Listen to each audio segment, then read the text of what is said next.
సామాజిక సమీకరణాలకు దృష్టిలో ఉంచుకుని టీడీపీ ఎమ్మెల్సీ అభ్యర్థుల్ని ఖరారు చేశారు తెలుగుదేశం అధినేత చంద్రబాబు నాయుడు.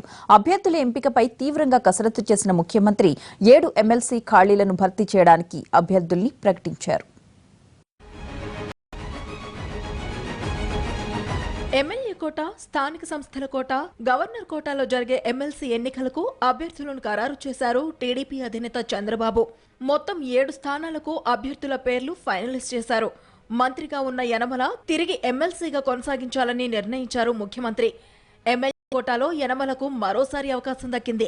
దువ్వారపు రామారావు, ఏపీ ఎన్జీఓ మాజీ అధ్యక్షుడు అశోక్ బాబు, బీటీ నాయుడు ఎమ్మెల్యే కోటాలో ఎమ్మెల్సీ అభ్యర్థులుగా నిలవనున్నారు. ఇక శివనాథ్ రెడ్డి, సెమంతకమణి పేర్లు గవర్నర్ కోటాలో ఉన్నాయి. విశాఖ స్థానిక సంస్థల కోట అభ్యర్థిగా బుద్ధ నాగజగదీశ్వరరావుకు అవకాశం ఇచ్చారు. ఇచ్చిన అభ్యర్థులంతా ఇవాళ నామినేషన్లు వేయనున్నారు. అభ్యర్థుల ఎంపికలో సీఎం బీసీలకు అధిక ప్రాధాన్యమిచ్చారు. 7గురిలో 4 బీసీలకు చోటు దక్కగా 2 ఓసీలు, 1 ఎస్సీ ఎమ్మెల్సీ అవకాశాన్ని పొందారు. 2 ఓసీల్లో ఒకరు రెడ్డి కాగా మరొకరు కాపు. బీసీల నుంచి రజక, గవర, యాదవ, బోయ సామాజిక వర్గాలకు ఛాన్స్ దక్కింది.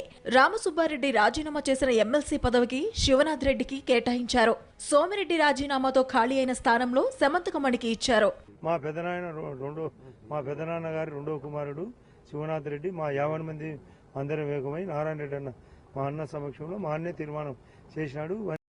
నాకు ఏజ్ ఎక్కువైంది, నేను ఒకసారి చేసినా కదా, మా కుటుంబ సభ్యుడు అందులో మా పెదనాన్న కూడా మరణం జరిగింది కదా, వాళ్ళకు కూడా ఒకసారి రిలాక్షన్గా ఛాన్స్ ఇవ్వాలని కుటుంబ సభ్యులందరం మా అన్న సమక్షంలో జరిగిన తీర్మానం మేరకు Shivanath Reddy, second son of Shankar Reddy.